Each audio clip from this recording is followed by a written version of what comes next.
Hey guys, Michael with Open Book Build here.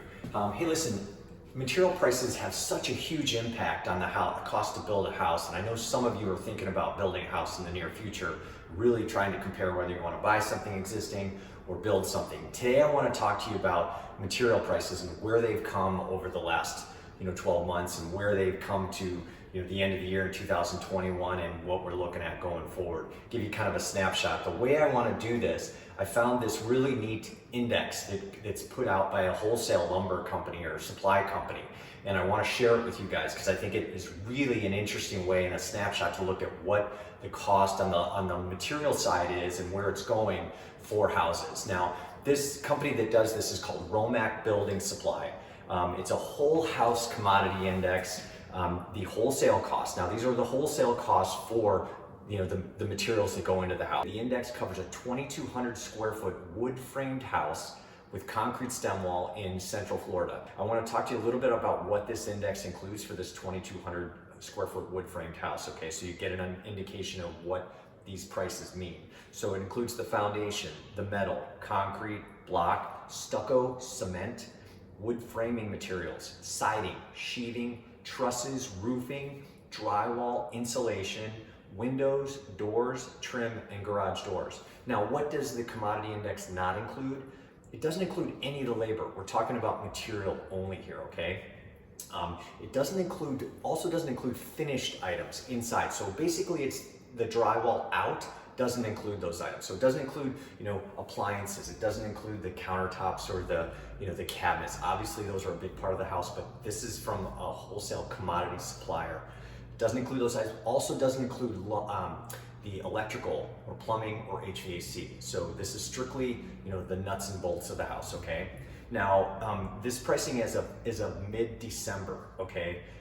The last 30 days up to mid-December, the whole commodity index was up 11.3%, which is huge in 30 days, right? Over the last 12 months, from December of 2020 to December of 2021, the commodity index is up 32%. It's pretty huge. Now, this is only 8.3% below the record level that was set in June. Now remember that huge lumber spike we had in May, June, and it was just off the charts historically high. This is only the overall commodity index is only 8%, 8.3% below that high. Now, manufacturer announcements. One way that we know as builders or as owner builders or anybody in the industry knows where pricing is going is that the manufacturers will reach out ahead of time to give us notice as to what kind of increases are coming. Now, manufacturer increases, announcements have come through at 15 to 30% over the next few months, so we can expect those coming. Let me give you an indication of some specific line items from building a house and what those increases were. So 5/8 inch thick CDX plywood was up 34% in 30 days, up through mid-December. OSB up 16.2%, that's also oriented strand board sheeting.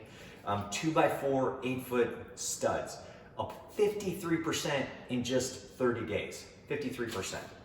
Garage door pricing. Now, garage door manufacturers have been unannouncing their increases, and on a monthly basis, they've been increasing pricing. Right now, up through mid-December, that monthly increase was 8.3%.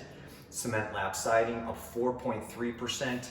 And as I said, the index is up a whopping 32% from year over year from December of 2020 to 2021. And this is actually a record high level for this Romac Building Supply Wholesale Index. And according to Romac, there are zero indications of any price decreases on the horizon. So any of you guys that are thinking about building a house and you think maybe I'll wait a month or two, it's probably not going to happen. Obviously nobody has a crystal ball, but from the way things are building up here, things are just continuing to go up. One recommendation that Romac has, and I think could be a good one, was to avoid any specialty products. So if you have a special front door that you were thinking about that's out of the norm, that's ornate and something special that isn't part of the normal production process, you might want to avoid that. These kinds of things could put a real wrench into your schedule if you don't have that and you're waiting on it, to drywall or insulate. One other recommendation, which I think is interesting from Romac, was to stick to conventional wood framing. These items are easier to find. And also 2x10s or 2x12s for floor joists, or manufactured floor joists also, although those are also kind of in tight supply as well. I think this whole house commodity index is a great way for people to kind of get a glimpse into what's happened up to this point, where things are right now, and then where they're going into the future. I think as long as you know what you can expect and what's coming at you, you really can prepare for it and plan, and it won't catch you off guard. That's about it, guys. Michael Luckadoo with Open Book Build. Stop by and see me if you have any questions. Take care.